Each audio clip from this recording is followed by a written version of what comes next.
good afternoon, good evening, whatever time it is. As always, happy whatever day it is. Little deja vu here. My name is Larry Erickson, and for the next half hour or so, I'm going to be your ranter and raconteur. I'm going to be talking about things important to me and that I think are worthy of your attention.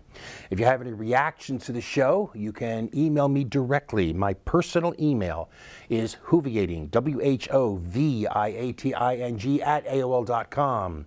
And if you can catch that, you can go to my website, Lotus Surviving a Dark Time, and the URL will be down here a couple of times. You can get the email address from there, or you can leave a comment there if you'd like.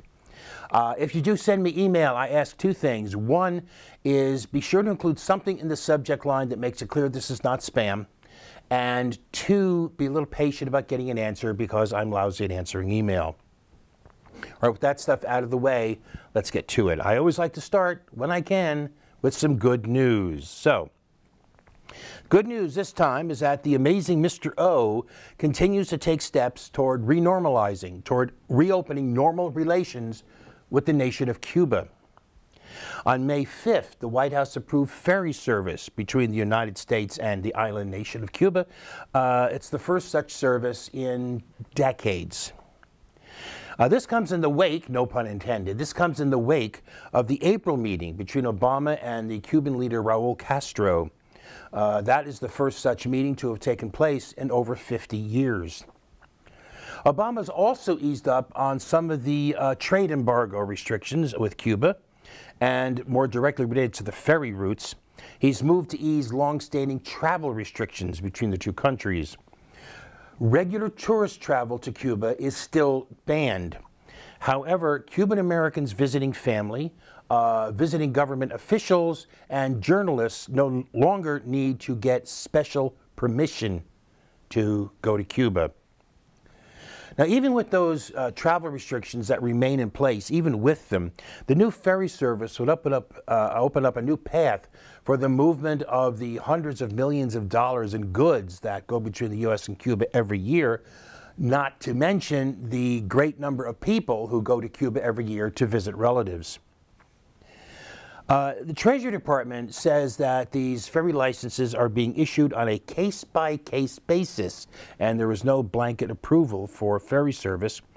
However, at least 5 ferry lines, one in Mexico, one in Puerto Rico, and 3 in Florida, have all said that they have received licenses from the Treasury Department for such a ferry service. Now, the downside of all this is that all this will have to be approved by Cuba, and it's not a slam dunk that Cuba will be comfortable opening up a major new path for exchange between the two countries. They're going to be cautious, they're going to feel wary, they're going to be, slow about moving beyond a half century of mutual hostility and suspicion, the same way the U.S. government has been wary of doing that. Even so, these ferry licenses are a step in the right direction. And as the guy in the movie said, small moves, small moves. Next up, a quick shout out of congratulations to Dan Perkins, who under the pen name Tom Tomorrow does the syndicated comic strip This Modern World.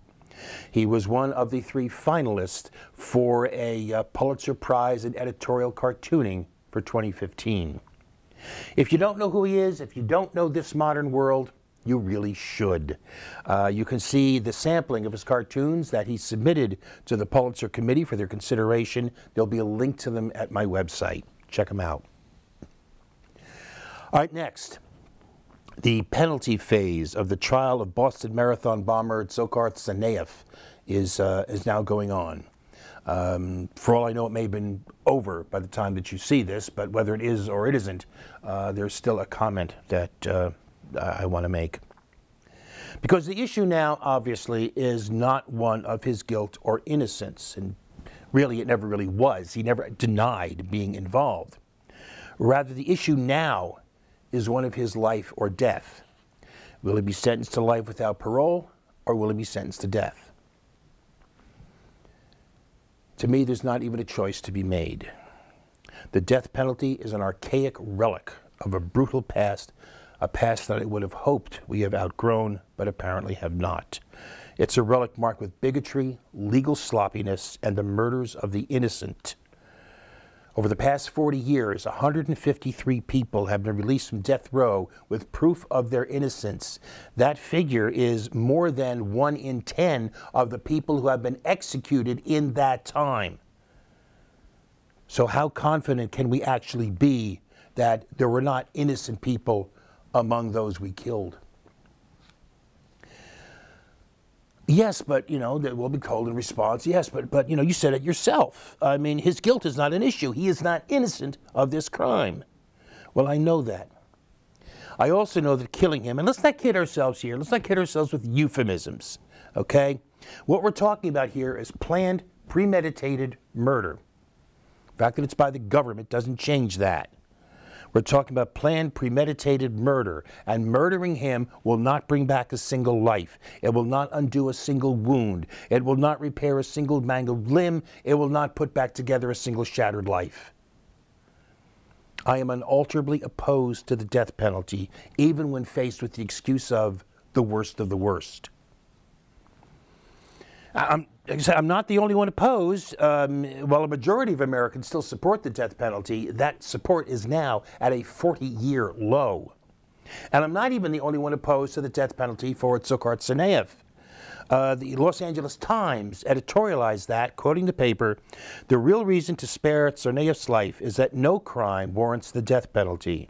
The jury should reject capital punishment and sentence Tsarnaev to life in prison without possibility of parole, because that is how a mature society acts, not out of vengeance, not out of passion." That editorial actually echoed my own thoughts from some decades before. I remember back in 1988, it was, Michael Dukakis was running for president as a Democrat, and he had the unfortunate inability to deal with expressing emotions in public, which made him seem like a cold fish to too many people. There was a debate, televised debate, where somebody, with regard to the death penalty, somehow, well, he asked Dukakis how he would feel if somebody had raped and murdered his wife. And Dukakis said, well, it wouldn't change his mind about the death penalty. But I remember my reaction to that question, watching that debate.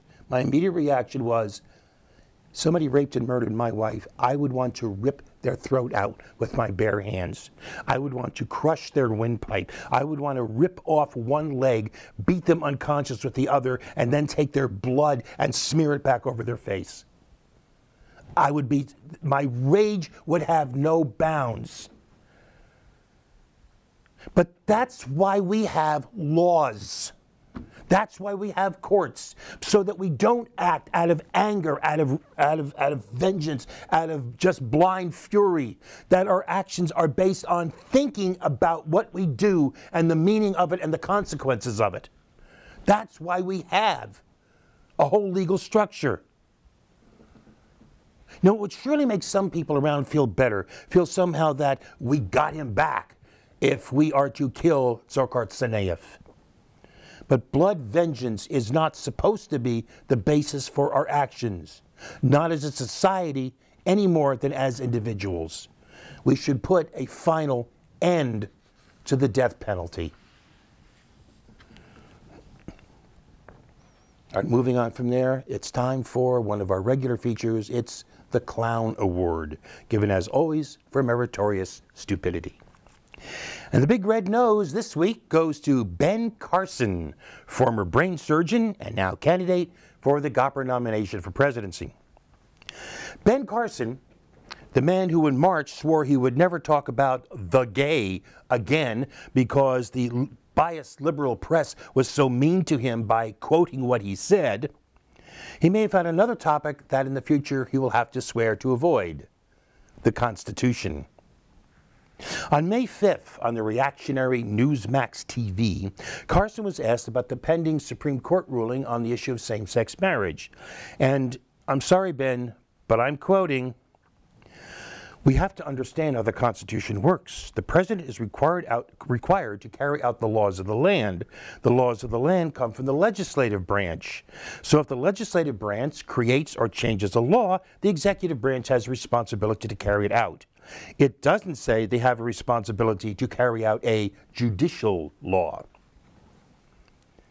In other words, Ben Carson is saying that the president is free to ignore any Supreme Court decision that he or she just happens to dislike, because that's a judicial law, it's not like it's a real law or something. You know, it's fortunate that Ben Carson has retired from his surgical practice, because I don't think he should be allowed to be around sharp objects. Ben Carson, clown. And guess what? We're running a special this week. It's a 2-for-1. We have a second clown award. Our clown here does not have a name or even a gender, but the identity as a clown is clear enough. Fiona Ingleby, an evolutionary geneticist and a postdoc at the University of Sussex in the United Kingdom, and Megan Head, an evolutionary biologist at the Australian National University in Canberra, together submitted a paper to PLOS ONE, which is a peer-reviewed online science journal based in San Francisco. The paper was about gender differences in the transition from PhD to postdoc, and suggested that women may have a harder time making that transition due to gender bias. The peer reviewer to whom the paper was referred for review rejected the article, not for flaws in its content, not for lapses in the scientific process, but because it didn't have enough input from men. The anonymous reviewer wrote that, quoting, "Perhaps it is not so surprising that on average male doctoral students co-author one more paper than female doctoral students, just as on average male doctoral students can probably run a mile a bit faster than female doctoral students." Or maybe, he or she went on, the guys just worked harder. Or maybe their papers were just better. So the reviewer suggested that the researchers find, quoting again, "one or two male biologists to work with, or at least obtain internal peer review from, but better yet as active co-authors, in order to serve as a possible check against interpretations that may sometimes be drifting too far away from empirical evidence into ideologically based assumptions." To put it more bluntly, you just can't trust them lady scientists. They need a couple of dudes in there to help them keep their pretty little heads straight. Again, we don't know the reviewer's identity or even their gender, and if you say this could not possibly have been a woman, I say to you, Phyllis Schlafly. What we do know is that when the researchers went public and made a stink about the journal's sluggish response to their appeal of the rejection, PLOS issued a statement saying it, quote, regrets the tone, spirit, and content of this particular review, and it promised reconsideration of the paper. The other thing we know here is that this reviewer, whatever they are, whoever they are, is a sexist clown. And we are taking a break.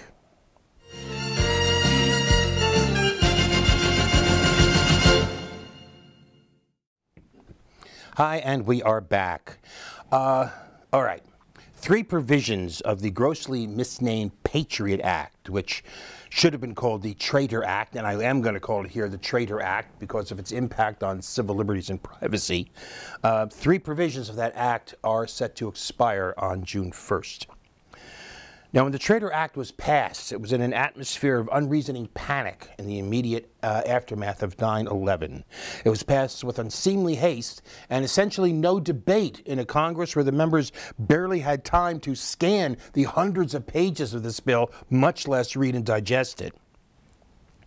But even then, even in that atmosphere, enough members kept enough grip on their sanity to put sunset provisions in some parts of this monstrosity, willing to look forward to a time when the so-called Great War on Terror might not inspire the same feelings of dread, and that we might find that this overweening intelligence surveillance was actually unnecessary. As a result, those provisions had to be renewed. And they were. They were renewed in 2006 under the Bush gang, and again in 2011 under our own President Hopi Changey. Now they are coming up again for renewal, and this time there's at least the appearance of a debate, all because of one event that has occurred since the last time these provisions were renewed, an event called Edward Snowden. Because of Edward Snowden, we know about the mass collection of so-called metadata about our personal telephone calls. We know about the tracking of our emails. Phrases like bulk collection of data and mass surveillance come easily to our lips. We know because we have it in their own words, in their own memos, that collect it all is the mantra of the National Security Agency, the NSA. And we know, again because of the spooks' own words, their own repeated failures of their attempts to make a case for it, we know that this massive, daily, ongoing, organized, conscious, deliberate invasion of our privacy and our rights has not done a single damn thing to make us safer. And now 3 provisions of the TRAITOR Act are up for renewal. They will no longer be law as of June 1st unless Congress acts. In fact, because of a planned recess, Congress actually only has until May 22nd to act. That's about 2 weeks from when I'm actually sitting here recording this. 2 of those 3 provisions. Now, one of those is known as the lone wolf provision, and the other the roving surveillance provision. Now, the first of those, the lone wolf provision, changed the definition of foreign terrorist to include any non-U.S. citizen suspected to be somehow a terrorist or a terrorist in waiting or whatever, even if they have no connection whatsoever to any other individual, organization, group, or government.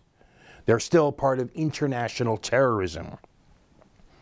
The second of these provisions, in essence, authorizes telephone wiretaps on an individual person or group.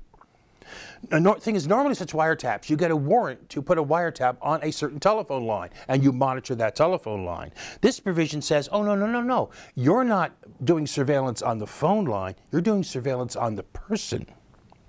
So with this provision, you can, with a single warrant, tap any phone you think that person might use.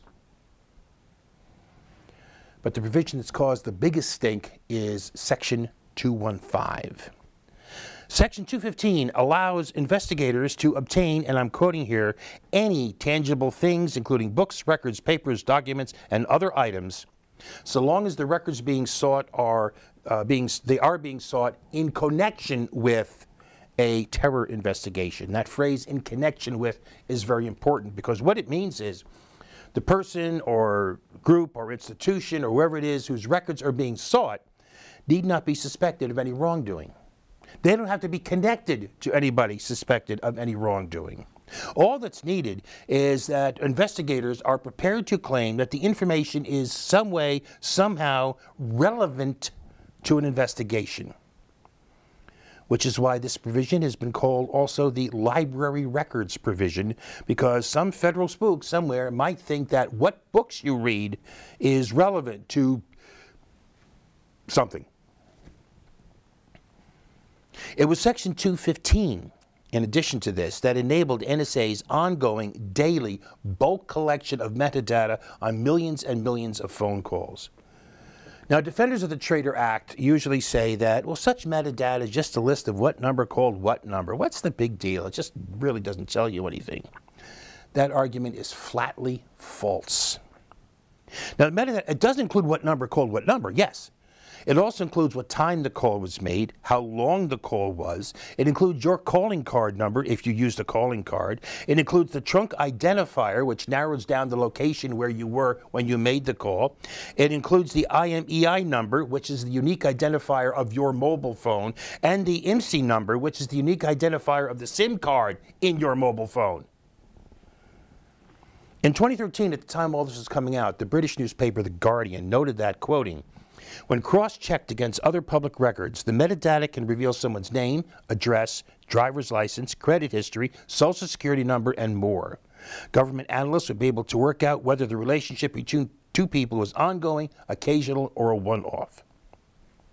In fact, there was a small study done at Stanford University a year ago, and it found that, quoting, phone metadata is unambiguously sensitive, even in a small population and over a short time window.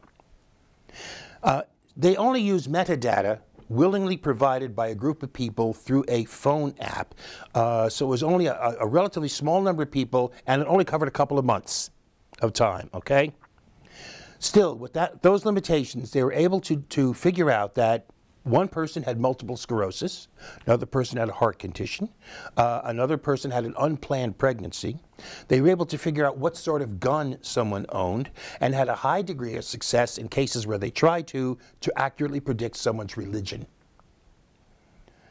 And remember, that's a small sampling over a limited time, when what the feds are collecting is massive, massive mountains of data on a daily, ongoing basis.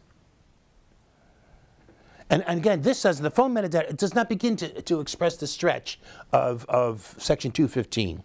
It's been used to justify these national security letters. These are extrajudicial search warrants.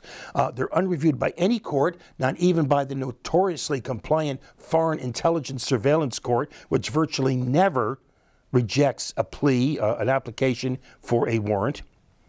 An extrajudicial search warrant issued by any FBI field supervisor on their own authority, demanding sensitive information and accompanied by a gag order, which not only prohibits the recipient of this order from revealing what information was requested or what information was demanded, it prohibits them from ever mentioning they got the national security letter in the first place.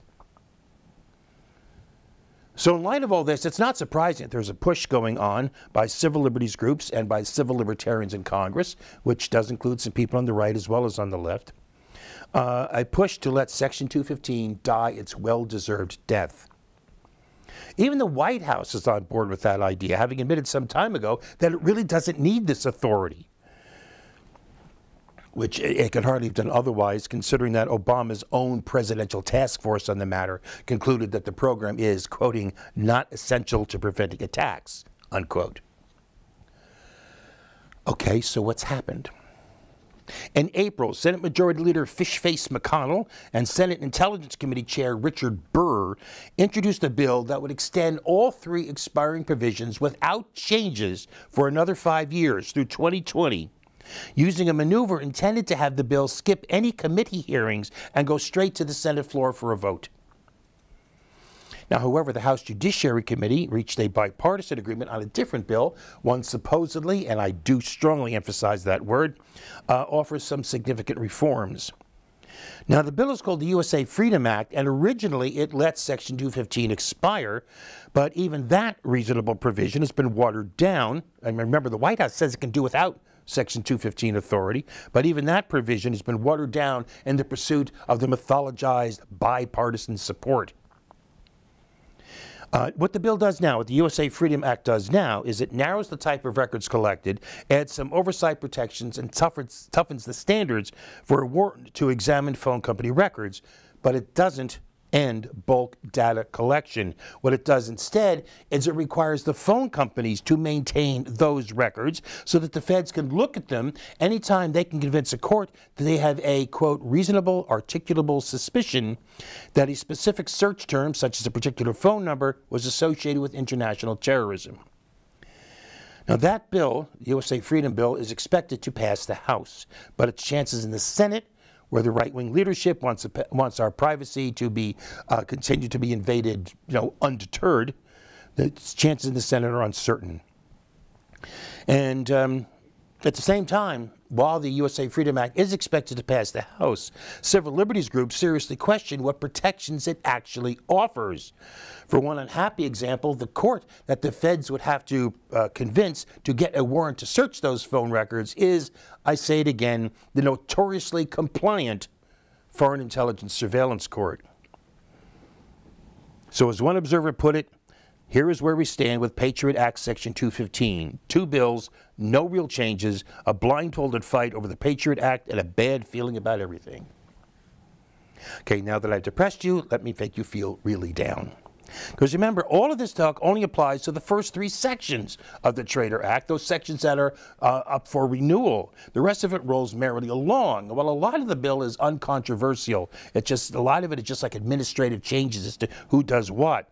There's one section that's not part of debate because it's not up for renewal, and its implications are even graver than those of Section 215.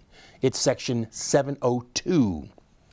Unlike the bulk metadata collection under Section 215, in that case the phone companies have to provide the information to the spooks on a daily basis. Section 702 is the one under which the NSA sucks up the data directly from the physical infrastructure of the communications providers.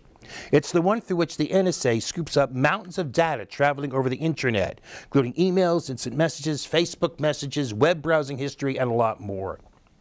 And just to make sure that's clear, again, unlike the telephone metadata program, the information gathered up under Section 702 includes the content. It's not just who sent an email to who, it's what's in that email. It's not just who sent who an instant message, it's what's in that message. You posted a YouTube video with the privacy set so that only selected friends could see it. The NSA sees it too.